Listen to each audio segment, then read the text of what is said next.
converso com o advogado Jean Carboneira. Muito bom dia, Jean. Bom dia, tudo bem? Bom dia a todos os ouvintes aí da rádio, como estamos? Muito Começando a bem. semana aí, com Semana, Papa tran... Novo.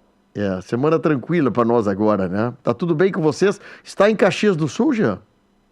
Isso, estou em Caxias do Sul, aqui na Serra Gaúcha.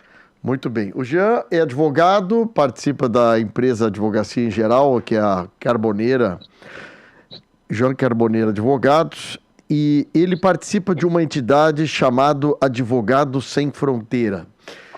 E eu queria conhecer, antes de nós entrar no assunto que foi proposto para ti, Jean, me conta um pouquinho sobre esse trabalho Advogados Sem Fronteira, o que é, hein?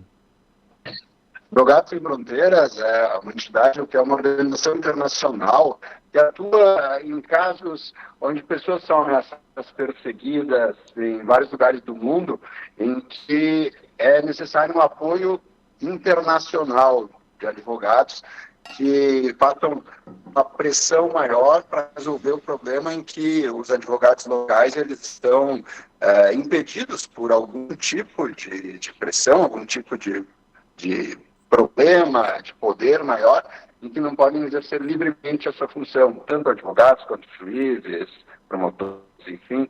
E nós atuamos, então, na defesa e na promoção, né, da defesa dos direitos dessas pessoas.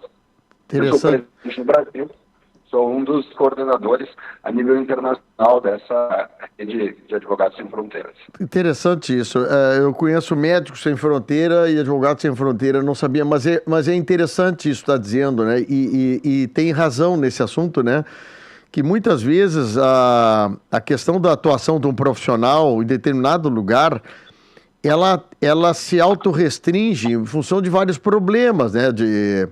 De coação, de impedimento partidário, financeiro, deve ter muitos.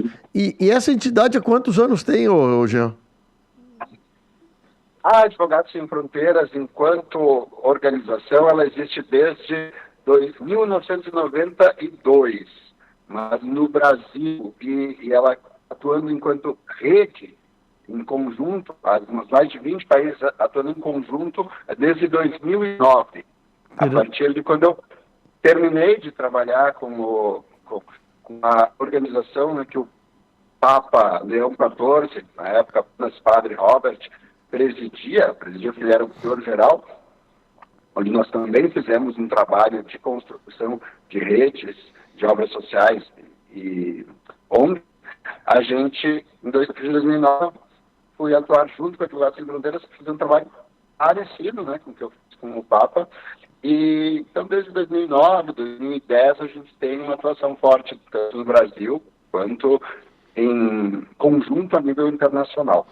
Bom, e aí, nessa ação que tu fez aí como advogado no programa Advogados Sem Fronteira, tu foi conhecer uma figura chamada Robert Francis Prevost, lá no Peru. Foi o contrário. Foi o contrário. A partir do trabalho com o Padre Robert e a organização, a Ordem de Santo Agostinho, que ele era o líder máximo da congregação, aí quando terminamos essa tarefa, eu fui atuar com os Advogados Sem Fronteiras. Eu conheci, então, a Ordem de Santo Agostinho e hoje Papa, né, Leão XIV, quando eu trabalhava no governo da Itália. Trabalhava em Roma, morava em Roma. Eu fazia lá um mestrado na área de direito internacional, políticas da União Europeia, e fui convidado, então, por um dos membros, um dos conselheiros, do prior-geral Padre Robert, o Padre Wim Sledens, me convidou para dar uma palestra no encontro internacional da Juventude Agostiniana, que aconteceria na Itália naquele ano, sobre o tema Justiça e Paz. Então, nessa palestra, eu conversei com jovens do mundo inteiro, alguns jovens religiosos, outros jovens leigos, muitos dos religiosos daquela congregação, inclusive o Padre Robert, que era o geral, estava lá. E eles se interessaram muito sobre as formas que se poderiam aprofundar e aumentar a ação social deles enquanto congregação, porque eles sempre tiveram muitas missões na África. Pra você ter uma ideia, existem muito mais hospitais, orfanatos e escolas mantidos por entidades religiosas. Oi. Não, deixa eu fazer. Tá dando um corte na internet e eu queria muito que essa entrevista eu pudesse gravar e colocar ela nas nossas redes. Vamos fazer o seguinte: tu sai e entra de novo no link, vamos ver se a gente consegue. Em 5 minutos eu consigo conectar direto no roteador e aí a conexão fica melhor. Eu vou preferir isso porque eu estou gostando muito do assunto e eu quero dar o máximo possível de oportunidade da nossa audiência bater um papo. Não tem problema, eu vou trazendo um break anterior e já voltamos contigo, tá bem? São casos em que, por questões de serem... advogados que estão sendo ameaçados, perseguidos, os próprios juízes, às vezes, não estão livres o suficiente para julgar, como, dando um exemplo, né, até dentro dessa área cristã, a Asia Bibi foi uma cristã condenada à morte no Paquistão por blasfêmia contra Maomé, ou seja, qualquer pessoa que a defendesse ou que a absolvesse estava ameaçada de morte.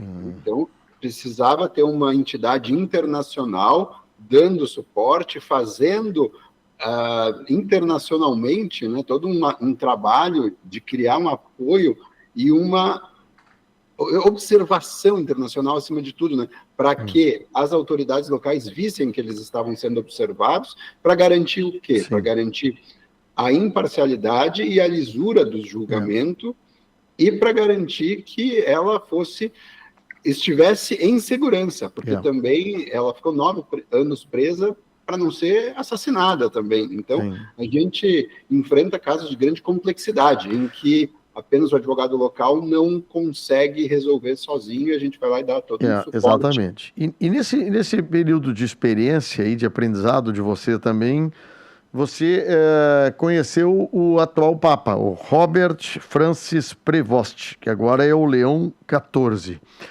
Em que momento de relação, onde é que foi esse teu encontro e essa troca de informações aí? Bom, eu naquele período, era 2005, 2006, já início de 2006, eu trabalhava no governo italiano, a gente tinha algumas ações relacionadas a órgãos da ONU, e eu fui convidado, então, por um integrante da Ordem de Santo Agostinho, o padre Williams Ledens, que era um dos conselheiros gerais, conselheiros internacionais da Ordem, e o padre Robert era o prior geral, ele era o líder máximo dessa Ordem de Santo Agostinho. Então, um dos seus conselheiros me convidou para dar uma palestra no Encontro Internacional da Juventude Agostiniana, que aconteceria em Roma naquele ano. Sim. Então, nessa palestra, onde tinham religiosos, leigos, líderes da congregação, a gente falou muito sobre como o trabalho em conjunto pode potencializar os resultados das obras sociais que eles já tinham, né? Eles têm obras sociais, ONGs, em diversos lugares do mundo, porém cada uma atuava de forma separada. Então surgiu a ideia de como fazer isso atuar em conjunto. E eu fui, então, convidado para auxiliar a Ordem de Santo Agostinho a criar uma rede de obras sociais e ONGs dos agostinianos para que eles pudessem ter uma maior sinergia e alcançar maiores resultados sociais nas suas obras. E o padre Robert era o prior geral daquela ordem. Que experiência para ti legal, né? Com certeza, até porque, né, eu já falei algumas vezes, ele entrando no perfil, né, dele, a gente entende, inclusive, por que ele foi eleito Papa, porque ele era uma liderança. Isso já demonstra, o simples fato deles terem me convidado para esse tipo de tarefa já demonstra como a questão da união e do desejo de ajudar as pessoas, de ter resultados sociais nas suas obras, demonstra o perfil que ele tem, né? Porque que no conclave ele foi rapidamente, facilmente eleito Papa. Esse trabalho dele, que ele fez, principalmente no Peru, né, mostra a aproximação dele com o povo, né? E isso é uma coisa que foi muito bem citado por comentaristas que entendem do credo, né? Isso foi uma preferência dele, ele sabe da importância dele estar em cargos de direção, ele sabe que ele, estando em cargo de direção, ele também consegue ajudar muito, mas pessoalmente ele prefere, ele gosta de estar em contato direto com o povo, fazendo diretamente as ações sociais, isso deixa ele realizado enquanto pessoa.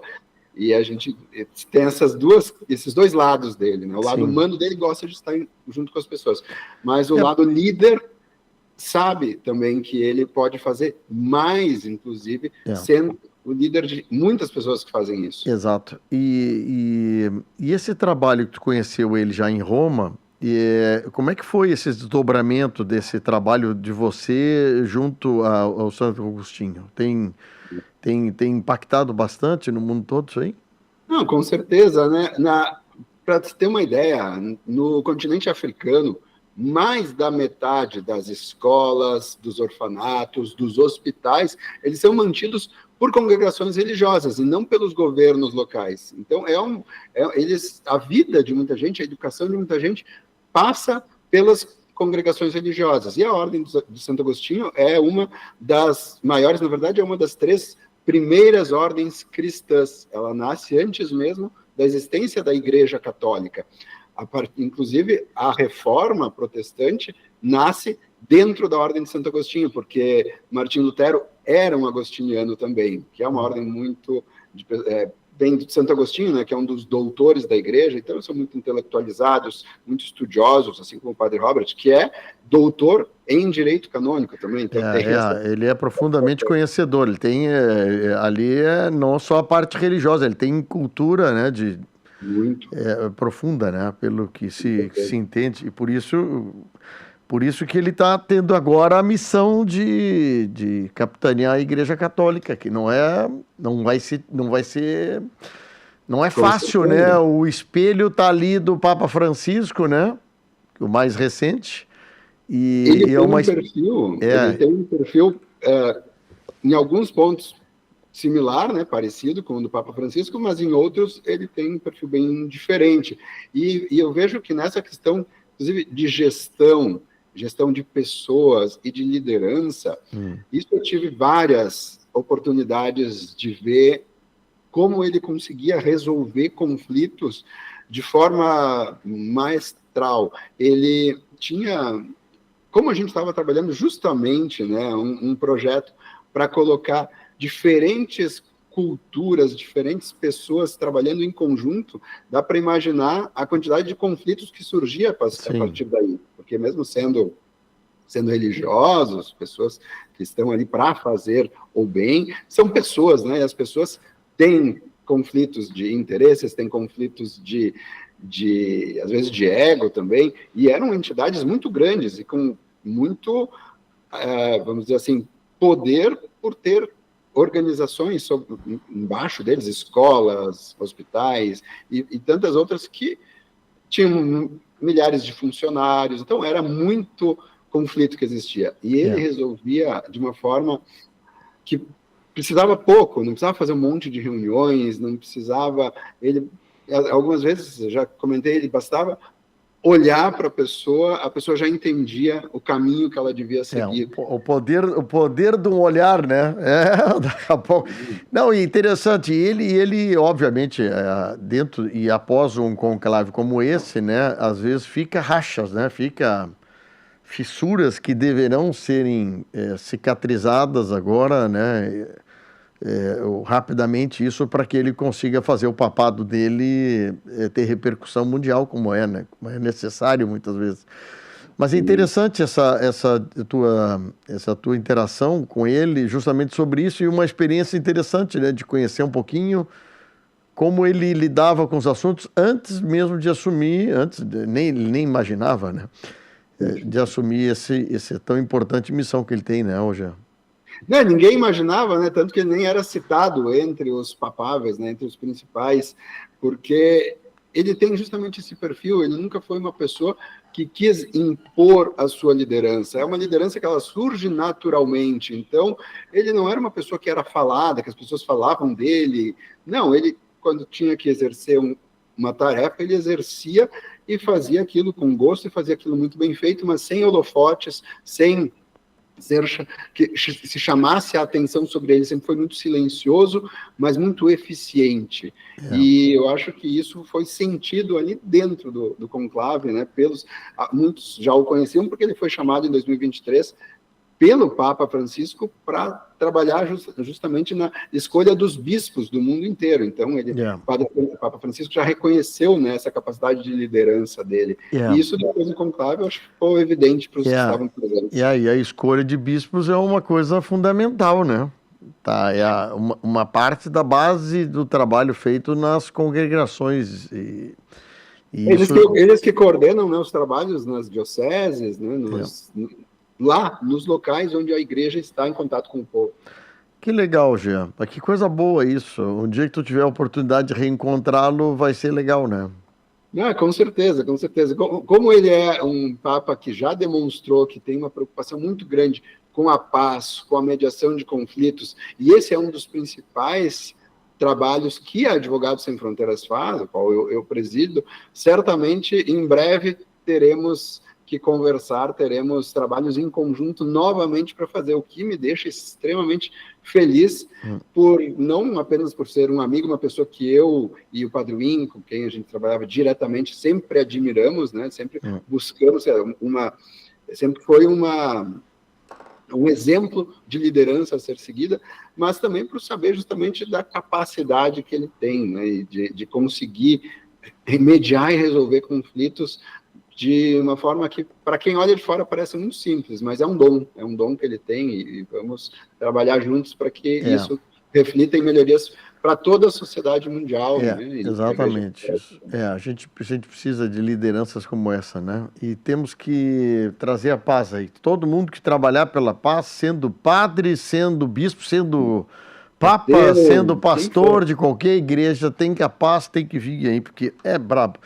Amigo Jean, obrigado, prazer te conhecer, viu? Sucesso para essa Advogados Sem Fronteira também, que eu achei muito legal essa iniciativa e isso aí deve ter muitos e muitos lugares questões como essas, né? De ter que ter um acompanhamento. Com certeza, tanto que uma das nossas principais ações também é dar cursos, treinamento para que outras pessoas possam auxiliar nisso, né? Possam trabalhar na mediação, na busca de soluções de conflitos, e a gente tenta disseminar esse conhecimento aí para todos. Isso é algo que a gente trabalha muito para que aconteça. Muito bom mesmo. Agradeço o convite. Obrigado, um abraço para vocês aí, bom trabalho, tá? Um abraço a todos. Valeu, até mais.